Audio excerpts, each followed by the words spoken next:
Hello, I never thought that I would be the one to talk about this. I mean, my life wasn't perfect, but I thought Anna and I had a solid thing going. We've been married for almost 7 years. She's got this fire about her, you know? The kind that makes you feel lucky just to be standing in its warmth. Lately, though, that fire's been different. Dimmer, maybe. Or maybe it's just me.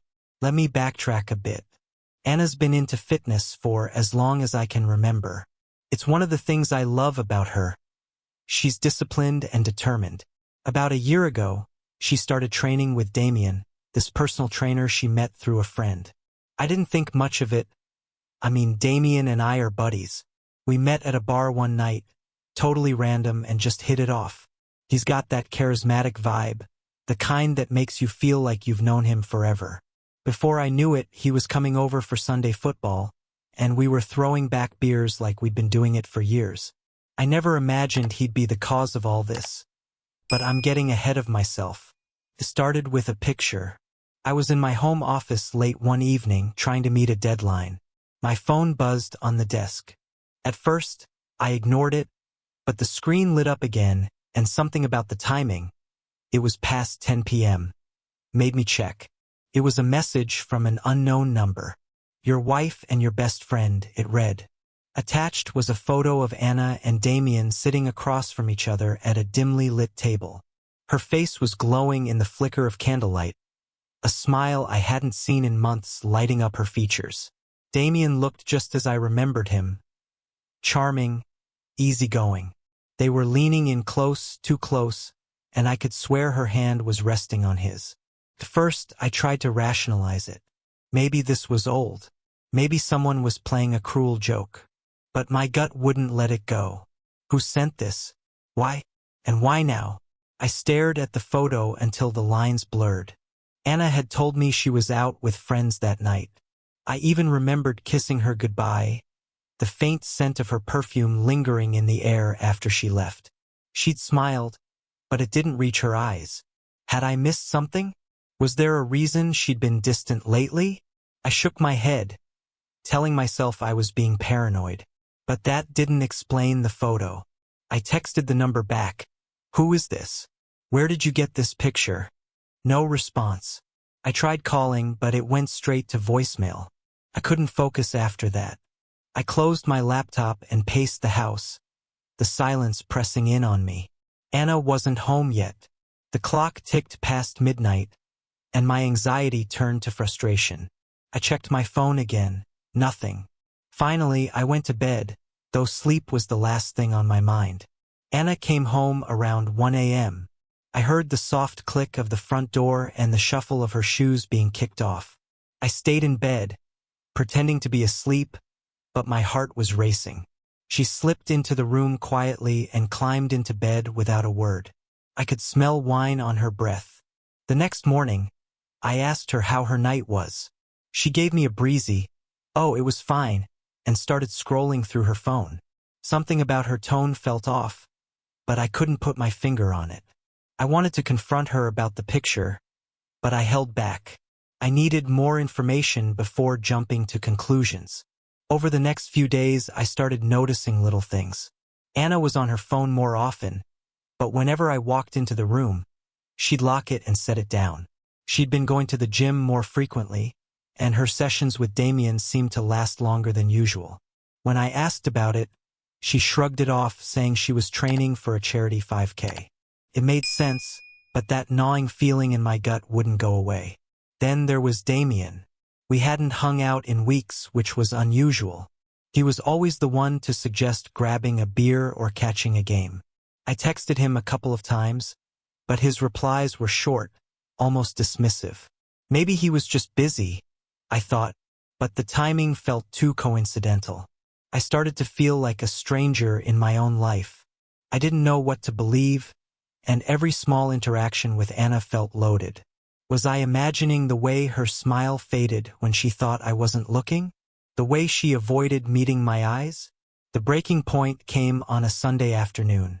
Anna had gone to one of her marathon gym sessions, leaving me alone in the house. I wasn't doing much, just tidying up the living room, trying to distract myself from the gnawing unease that had taken root in my chest over the past few weeks.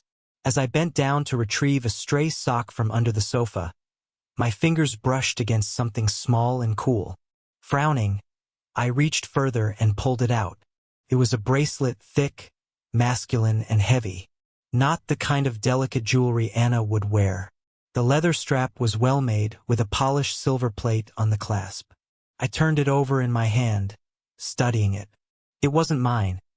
I'd never owned anything like this, and I couldn't imagine why it would be in our house. Then I noticed the engraving on the underside of the silver plate. D and A. My breath caught in my throat. The letters glared up at me, sharp and accusatory.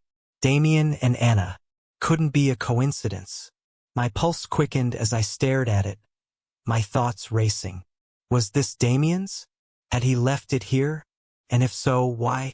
I stood up slowly, the bracelet still clutched in my hand. I replayed the last few weeks in my head, trying to piece together anything that might explain its presence. Anna's recent behavior, her extra hours at the gym, her increasingly secretive phone habits. They all came rushing back, forming a picture I didn't want to see. I told myself there could be another explanation. Maybe Damien had been here and accidentally left it. He used to stop by all the time. Maybe this was from one of those visits. But when? I couldn't remember the last time he'd been over. And why would something so personal, engraved with initials, just slip his mind? I felt a knot forming in my stomach, a mix of anger, confusion, and dread. I tucked the bracelet into my pocket and spent the next hour pacing the house, alternately trying to convince myself it was nothing and imagining every worst-case scenario. The initials burned in my mind like a brand. By the time Anna came home, I'd worked myself into a state. She walked in, her gym bag slung over her shoulder, a light sheen of sweat on her forehead. She looked refreshed, almost glowing, but something about her expression, relaxed, carefree, only made me feel worse. "Hey," she said, kicking off her shoes. "How was your day?" I forced a smile, my hand slipping into my pocket to touch the bracelet. Felt like a bomb I was waiting to detonate. "Not bad," I said, keeping my voice casual. "Hey, I found something earlier. Thought it might be yours." Her brows knitted together in mild confusion. "What is it?" I pulled the bracelet out and held it up. Her reaction was so subtle that, if I hadn't been staring at her so intently, I might have missed it. A flicker of recognition in her eyes, a tightening of her jaw. But she recovered quickly, giving me a small laugh as she reached for it. "Oh, it's Damien's," she said lightly. "He must have left it here ages ago. I'll make sure he gets it back." Her answer should have been reassuring, but it wasn't. It was too smooth, too quick, and the way she avoided my gaze made my chest tighten. "Funny," I said, testing her. "I don't remember him wearing it." She shrugged, her smile unwavering. "He probably didn't. He's always carrying random stuff in his bag. You know how he is." I nodded, pretending to accept her explanation, but the words rang hollow. If it was his, why hadn't he mentioned losing it? And why was it here under the sofa, like it had been hidden or forgotten? The rest of the evening passed uneventfully, at least on the surface. Anna acted like nothing was wrong, but I couldn't shake the feeling that she was avoiding me. And every time I thought about the bracelet, my chest ached with the weight of unanswered questions. That night, as Anna slept beside me, I stared at the ceiling, the initials D and a looping in my mind like a broken record. Was this just another strange coincidence? Or was it a clue? One I wasn't ready to follow to its inevitable conclusion? I don't know what's worse. The idea that I'm imagining all this or the sinking certainty that I'm not.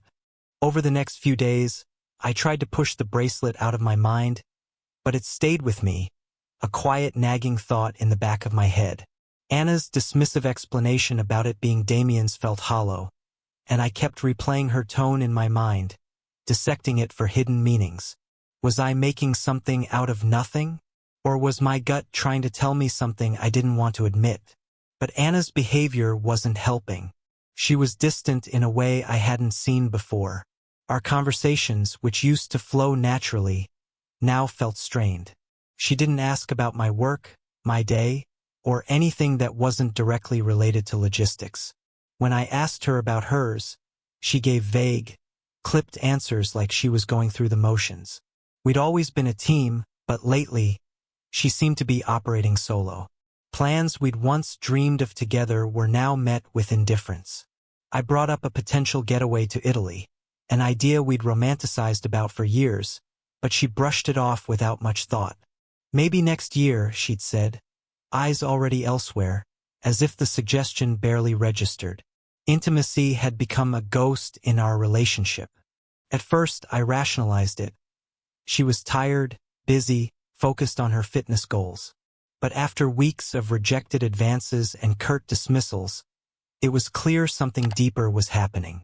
Every time I tried to bridge the gap, she seemed to build a taller wall. Then came the napkin. I decided to clean out the car one Saturday, partly out of boredom and partly because it felt like a way to make sense of something, anything in my life.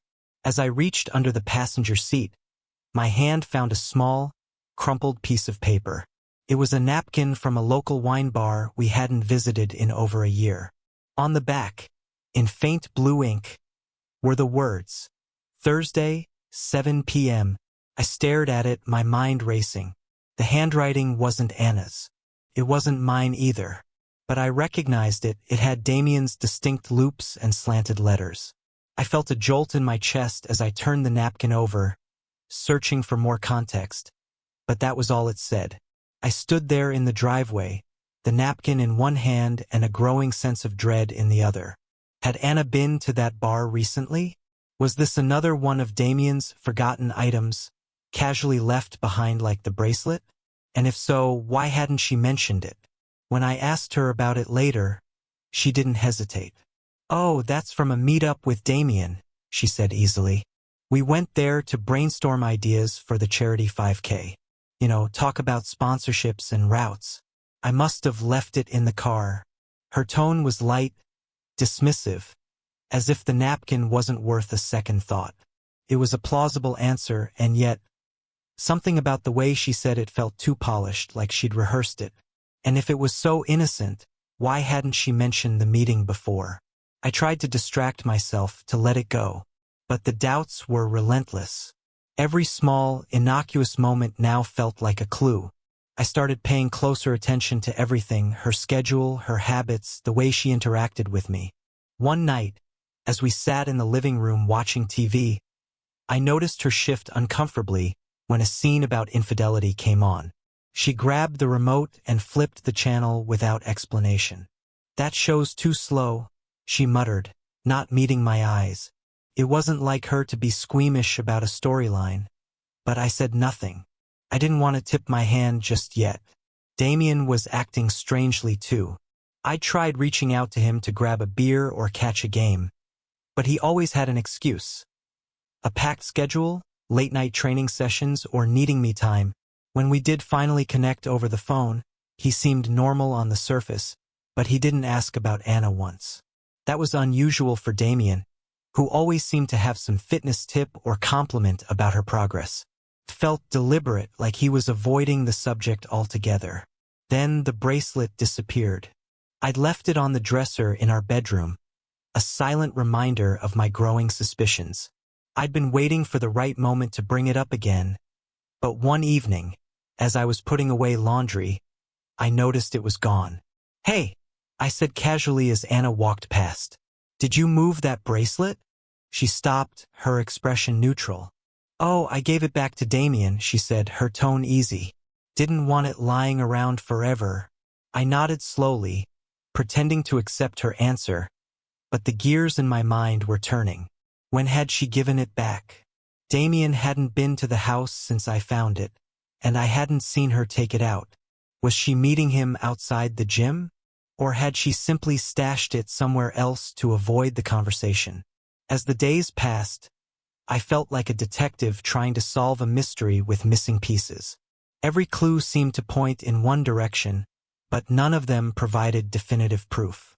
And yet, The weight of my suspicions was impossible to ignore. What troubled me most was Anna herself. She wasn't the person I fell in love with, the woman who used to laugh at my terrible jokes, who used to dream about our future with such certainty and joy. That version of her was fading, replaced by someone distant, guarded, and almost unknowable. Was I losing her? Or was I losing my mind? I knew I couldn't keep walking this tightrope forever. The truth was out there, waiting for me to find it. I just wasn't sure if I was ready for what I might uncover. By the time I decided to confront Anna, I'd spent weeks agonizing over the clues I'd uncovered. The bracelet, the napkin, her sudden distance. They felt like threads in a tangled web. But every time I tried to pull one, it only seemed to tighten around me. I wasn't sure what I was walking into, but I knew I couldn't keep tiptoeing around it. I needed answers. It was a Friday evening. Anna had just come home from the gym, her cheeks flushed and her ponytail slightly frayed from her workout. She dropped her bag by the door and smiled when she saw me, but it didn't reach her eyes. I'd been waiting for this moment all day, rehearsing my words, imagining her reactions. Now that she was here, my heart felt like it might pound out of my chest. "Hey," I said, trying to keep my tone light. "Can we talk for a minute?" She paused, one hand on the strap of her bag. "Sure," she said, her smile slipping slightly. "What's up?" I gestured toward the couch and we sat down. She looked at me expectantly, but there was a hint of caution in her eyes, like she already knew this wasn't going to be a casual conversation. "I've been noticing some changes lately," I began. My voice wavered, and I hated how uncertain I sounded. "You've been distant, distracted. And then there's the bracelet, the napkin." I trailed off, searching her face for any sign of guilt. Her brows furrowed. "The bracelet," she repeated. "I told you it was Damien's. And the napkin, it was nothing. I don't understand why you're bringing this up again." Her tone was defensive but not angry. If anything, she sounded tired, like this was an inconvenience she didn't have time for. That only fueled my frustration. "Anna," I said, leaning forward, "it's not just the bracelet or the napkin. It's everything. The way you've been avoiding me.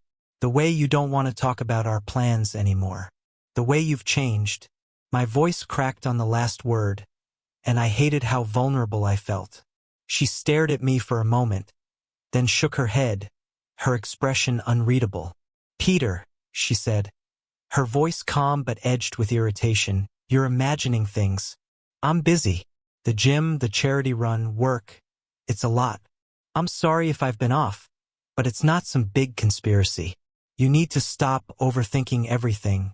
Her words were carefully chosen, but they didn't ease the knot in my chest. If anything, they made it worse. "Then why do I feel like I don't know you anymore?" I asked, my voice barely above a whisper. That seemed to catch her off guard.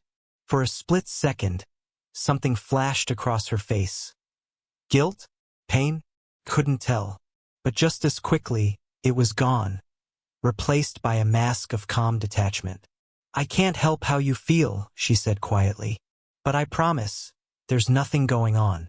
You're just working yourself up over nothing." Her words should have reassured me, but they didn't.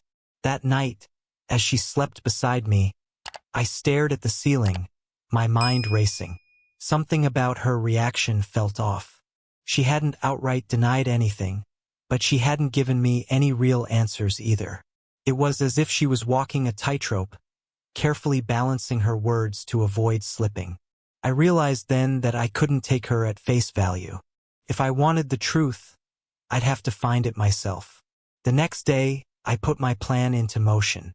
It wasn't elaborate, but it didn't need to be. I told Anna I had to work late and waited for her to leave for her usual evening gym session. Then I drove to the wine bar from the napkin. The place was dimly lit and cozy, with an air of casual intimacy. As I sat in a corner booth nursing a beer, I scanned the room for anything or anyone that might connect to Anna. For a while, nothing happened. I was starting to feel like an idiot when, out of the corner of my eye, I saw someone familiar walk in. It was Damien. He wasn't wearing gym clothes, and he didn't look like he was there to meet a group of friends. He was dressed sharply, almost like he was on a date. My heart pounded as I watched him scan the room, then head toward a table in the back. A woman was already sitting there, but it wasn't Anna. She was blonde, tall, and elegant, dressed in a way that suggested money. Damien leaned in to kiss her cheek, and they started talking in hushed tones. I couldn't hear what they were saying, but the body language was unmistakable. They were close, intimately close. I felt a wave of confusion and relief. If Damien was seeing someone else, then maybe I'd been wrong about him and Anna. Maybe the bracelet and the napkin really were just coincidences. But as I sat there, watching them, a new thought began to creep in. What if this woman wasn't the only one Damien was involved with? What if he and Anna were still hiding something? When I got home that night, I found Anna in the living room, curled up on the couch with a glass of wine. She looked up as I walked in, her expression unreadable. "How was work?" she asked, her voice casual. "Fine," I said, forcing a smile. "Busy." As I sat down beside her, I couldn't shake the image of Damien at the wine bar. I wanted to tell her what I'd seen, to see how she'd react, but something held me back. Instead, I said, "Have you talked to Damien lately?" She hesitated, just for a moment, then shrugged. "Not really. Just the usual stuff at the gym." Her answer sounded plausible, but my instincts told me it wasn't the whole truth. If she was lying, she was doing a damn good job of hiding it. But now I had something she didn't know I had, Damien's secret. The trap was set. All I had to do was wait for her to step into it. The truth has a way of finding you when you least expect it. It was a Wednesday evening when everything came crashing down. Anna had gone to the gym again, leaving me alone in the house. I was pacing the kitchen, debating my next move. I'd spent days thinking about Damien, about the woman at the wine bar, about Anna's increasingly cryptic behavior. Nothing added up, and the weight of my unanswered questions was suffocating. Then my phone buzzed. It was a text from Damien. "We need to talk. Meet me at the studio after hours. It's important." I stared at the message, my heart pounding. Damien had never texted me like this before. He wasn't the serious conversation type, and the timing felt too coincidental. I typed out a quick reply agreeing to meet and grabbed my keys, a mix of dread and determination driving me out the door. The studio was quiet when I arrived, the usual buzz of music and clanging weights replaced by an eerie silence. The lights were dimmed, and for a moment, I wondered if I'd been set up. But then Damien appeared, his face grim as he walked toward me. "Thanks for coming," he said, his voice low. He didn't meet my eyes, which immediately put me on edge. "What's this about?" I asked, crossing my arms. He hesitated, running a hand through his hair. "Look, I should have told you this sooner, but I didn't know how." I felt a flash of anger. "Told me what, Damien? That you've been sleeping with my wife." The words came out sharper than I intended, but I didn't care. He flinched, his face pale. No, Peter, it's not like that." "Then what is it?" I demanded. He took a deep breath, as if bracing himself. "It's Anna. She's involved in something serious. I don't know all the details, but she's been using me to cover for her." "What the hell are you talking about?" He pulled out his phone and showed me a series of texts from Anna. Most of them were harmless on the surface, meeting times, gym schedules, but a few stood out. They mentioned names I didn't recognize, times and locations that didn't match her usual routines, and vague phrases like, "handled it," and "payment complete." "Payment?" I echoed, my voice barely above a whisper. Damien nodded, his expression grim. "She's been meeting with someone, an older guy named Victor. I've seen them together a few times. She told me he's a business contact."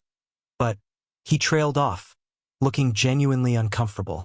It didn't look like business. The room spun. I leaned against the wall, trying to process what I was hearing. Why would she lie to me? Why involve you? I don't know, he said, his voice strained. But I swear, Peter, I'm not the guy you think I am. I've been trying to pull back, but she keeps roping me in. I think she's in over her head. The next day, I followed Anna. It wasn't something I ever thought I'd do, but after what Damien told me, I had no choice. She left the house around 6 p.m., dressed sharper than usual, claiming she had a late meeting. I waited a few minutes, then got in my car and tailed her. She drove to a high-end restaurant downtown, not the kind of place we usually went to. I parked a few spaces away and watched as she walked inside. My heart was racing, but I forced myself to stay calm. I waited 5 minutes before following her in, my pulse pounding in my ears. What I saw stopped me cold. Anna was sitting at a table in the corner with a man I didn't recognize. He was older, maybe mid-50s, with slicked-back hair and a sharp suit. They were leaning in close, their conversation intense. She looked nervous, her fingers fidgeting with her wine glass. I approached the table, my legs moving on autopilot. When Anna looked up and saw me, her face went pale. "Peter," she said, her voice barely above a whisper. The man turned to look at me, his expression unreadable. "Care to introduce me?" I asked, my voice cold. She opened her mouth, but no sound came out. The man stood, extending a hand. "Victor," he said smoothly. "I'm a friend of Anna's." "Friend," I repeated, glaring at Anna. "Is that what we're calling this?" Anna finally found her voice. "Peter, please, let me explain." "No," I snapped, my anger boiling over. "You've been lying to me for months. I want the truth, Anna. All of it." For a moment, I thought she might try to deny it again.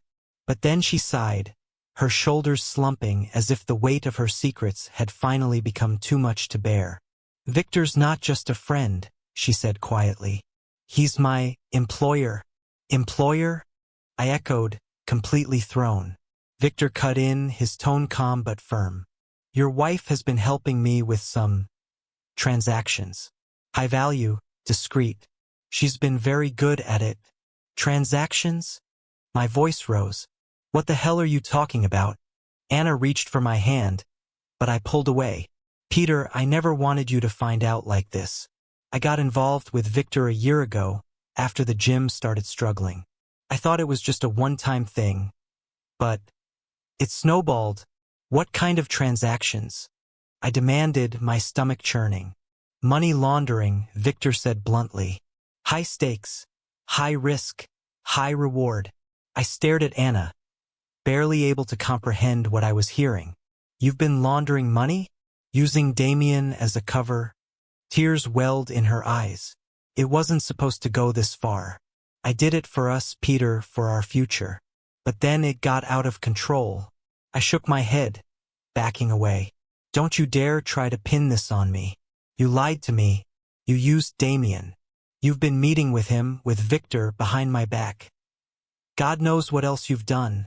Victor stepped forward, his tone icy. "This isn't the time or place for theatrics. Anna and I have business to finish, and you need to decide whether you're going to complicate things further." For a moment, the room was silent. Then I turned to Anna, my voice breaking. "Is this who you are now? Someone who cheats, lies, and launders money?" Her face crumpled, but I didn't wait for an answer. I walked out, the weight of her betrayal crushing me with every step. I don't know how long I sat in my car after leaving the restaurant. Minutes? Hours? The weight of what I just learned pressed down on me, suffocating. My Anna wasn't just unfaithful. She was a stranger, tangled up in lies, criminal schemes, and a life I didn't recognize. The woman I'd married, the one I'd built my life around, had been replaced by someone who could sit across from me, lie to my face, and then do the same with another man. My mind reeled, flipping between emotions so fast I couldn't catch my breath. Anger, grief, confusion. They all vied for control, leaving me exhausted and numb. For a moment, I felt a surge of guilt. Had I missed the signs? Had I pushed her away somehow? But then I remembered Victor's smug face and Anna's half-hearted excuses, and the guilt evaporated, replaced by a searing fury. I drove aimlessly for hours, unwilling to go home and face the emptiness that awaited me there. My phone buzzed repeatedly in the cup holder. Anna's name flashing on the screen, but I ignored it. Couldn't hear her voice. Not now. Not when everything I thought I knew about her was crumbling. When I finally walked through the door, the house was dark. For a fleeting moment, I thought Anna wasn't home. Relief washed over me, but it was short-lived. I found her sitting in the living room, her face illuminated by the soft glow of a lamp. She looked up as I entered, her expression a mixture of fear and desperation. "Peter," she began, her voice trembling.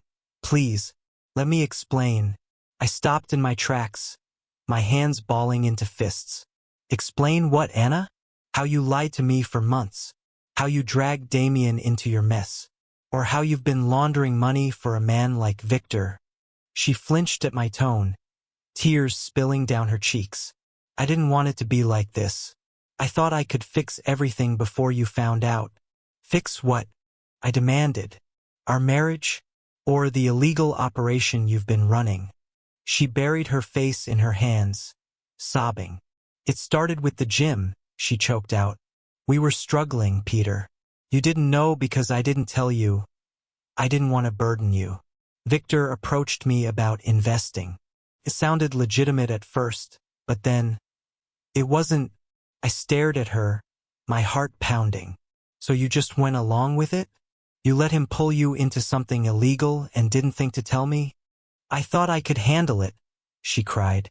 "I thought I could get out before it got too deep. But every time I tried to leave, he threatened me." "Threatened you?" I echoed, my anger faltering for a moment. She nodded, her face pale. "Victor doesn't let people walk away, Peter. I didn't have a choice." Her words hung in the air, heavy with implications. Was she lying? Manipulating me? Or was this finally the truth? I wanted to believe her. I really did. But after everything I discovered, I didn't know what to trust. The next morning, I got a call from Damien. I almost didn't answer, but something compelled me to pick up. "Peter," he said, his voice urgent, "you need to know something. Victor isn't just some businessman. He's dangerous. I've heard rumors about people who crossed him. They don't just disappear from his payroll. They disappear completely." My blood ran cold. "What are you saying?" "I'm saying Anna might not be lying about being threatened, but she's also not telling you everything. Victor's not the kind of guy who leaves loose ends." Suddenly, the stakes felt higher than I'd imagined. This wasn't just about Anna's betrayal or even the affair I thought she was having. It was about survival, hers and potentially mine. I spent the rest of the day digging through everything I could find on Victor. Financial records, news articles, whispers in the darker corners of the internet. Damien was right. Victor had a history, one littered with missing persons and ruined lives. He was more than just a crook. He was a predator. When I confronted Anna that evening, her face turned white as a sheet. "You don't understand," she said, her voice trembling. "If I leave, if I tell anyone, he'll come after us. After you. You should have told me this months ago." I snapped. "Instead, you dragged me and Damien into your mess. Do you even care about what this is doing to us?" Her face crumpled, and for a moment, she looked like the woman I fell in love with. Scared, vulnerable, desperate. "I did it to protect you," she whispered. "I thought I could shield you from all of it." I shook my head, my anger ebbing into something colder and more painful. "You didn't protect me, Anna. You betrayed me. And now, I don't even know who you are." That night, as Anna slept fitfully in our bed, I sat in the kitchen, staring at the bracelet I'd found weeks ago. The initials D and felt like a cruel joke now. A reminder of the secrets and lies that had unraveled my life. But the truth was bigger than those letters. It wasn't just about Damien or Anna or even Victor. It was about the person I'd become. Someone caught in a web of deceit, struggling to make sense of a world that no longer felt real. My phone buzzed on the table. It was a text from Damien. "We need to meet. Victor knows about you." I stared at the screen, my heart pounding. Whatever was coming, I knew it wouldn't just be about Anna anymore. It was about survival. And I wasn't sure I was ready for what came next. The days after Damien's text felt like a blur. I was on edge constantly, waiting for the other shoe to drop. Victor wasn't just a name anymore. He was a shadow looming over everything. I hadn't replied to Damien's message yet. Part of me didn't want to know what Victor, knowing about me, actually meant. But the fear of doing nothing gnawed at me. Anna, meanwhile, had withdrawn completely. She barely spoke to me, her usual fiery energy extinguished. She walked through the house like a ghost, her shoulders hunched, her eyes hollow. I wanted to hate her for what she'd done, for the lies and secrets that had shattered our life. But seeing her like this, broken and terrified, made it harder to hold on to that anger. Still, love wasn't enough to fix this. Trust was gone, replaced by questions I wasn't sure I wanted answered. I finally called Damien. His voice was tense when he picked up, as if he'd been waiting for my call. "I'm glad you reached out," he said. "We don't have much time. Victor's men have been asking questions about you, about whether you know too much." I gripped the phone tighter. "And do I?" Damien sighed. "Not yet. But they're paranoid, Peter. It's only a matter of time before they decide you're a liability. You and Anna both." The words sent a chill down my spine. I glanced toward the living room, where Anna sat staring at the blank TV screen, her knees pulled to her chest. "What do I do?" "You need to get out," Damien said bluntly. "Both of you. Cut ties with Victor, disappear if you have to. He won't chase you if you're no longer a threat, but staying here. It's too dangerous. Disappear." The word hung in the air, heavy and unreal. Was that what my life had come to? Running from a man I barely knew because of choices I didn't make? "What about you?" I asked. "I'll handle myself," Damien said. "I'm not as deep in as Anna is. But Peter, you can't save her if she doesn't want to be saved." That night I confronted Anna again. She was sitting at the kitchen table, staring at a cup of tea she hadn't touched. When I told her what Damien had said, her reaction was immediate. Panic, anger, fear all rolled into one. "We can't just leave," she said, her voice rising. "Victor will find us. He'll—" "Anna," I cut her off, my voice firm. "I can't live like this. I can't live in fear, waiting for someone to knock on our door and tear us apart. If you want to stay, that's your choice. But I'm leaving." Her eyes widened, and for the first time, I saw genuine terror there. "You're leaving?" she whispered. "I have to," I said, my voice breaking. "I can't keep fighting for someone who won't fight for themselves. I can't keep living in a marriage built on lies." She reached across the table, her hand trembling as she grabbed mine. "Peter, please. I love you. I made mistakes, but everything I did was for us. For you." I pulled my hand away, the ache in my chest almost unbearable. "If you loved me, Anna, you would have trusted me. You would have told me the truth before it got this far." Her face crumpled, and for a moment, I almost caved. But the weight of her betrayal, the lies, the danger, it was too much. Love wasn't enough anymore. 2 weeks later, I filed for divorce. Anna didn't fight me on it. She seemed resigned, almost relieved, as if she knew this was the only way forward. I packed my things and moved into a small apartment across town, leaving the house and its memories behind. Damien kept his word and handled his end. I didn't ask for details, and he didn't offer them, but the calls from Victor's men stopped. It was as if the storm had passed, leaving only wreckage in its wake. In the months that followed, I tried to rebuild. It wasn't easy. The ghost of Anna lingered everywhere, in the little things like the way I folded laundry or the songs that played on the radio. I wondered, more often than I cared to admit, if I could have done something differently, if I could have saved us. But then I remembered the secrets, the lies, the danger. And I reminded myself that the Anna I'd loved was gone long before I ever knew it. One evening, as I was unpacking a box in my new apartment, I found the bracelet. I didn't remember packing it, but there it was, gleaming under the dim light. The initials D and A stared back at me, a final reminder of everything that had unraveled. I almost threw it away, but something stopped me. Instead, I slipped it into the back of a drawer, out of sight but never fully out of mind.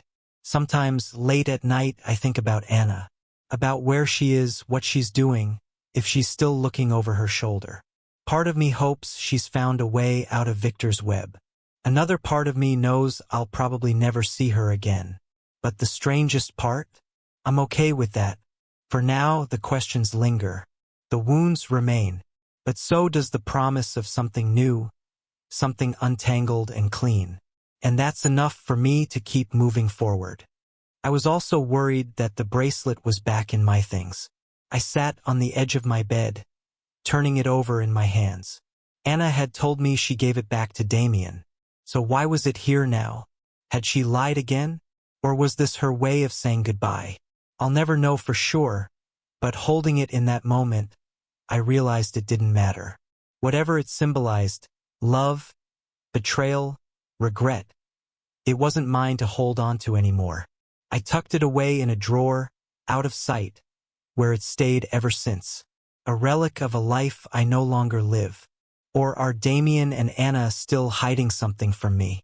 Looking back, I can't believe how blind I was. The signs were there all along. Anna's secrecy, her distance, the way she brushed off my questions with those half-truths. But when you love someone, you want to believe the best in them. You want to believe they'll choose honesty, even when it's hard. I've spent a lot of time reflecting on what happened, and here's what I've learned. Trust is fragile, and once it's broken, it's hard to rebuild. Anna and I built our marriage on trust, or so I thought. When that trust was shattered, everything else came crashing down with it.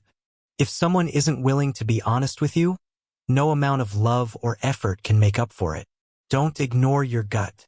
Those little red flags, the ones you convince yourself are nothing, listen to them. I spent months rationalizing Anna's behavior, telling myself I was overreacting.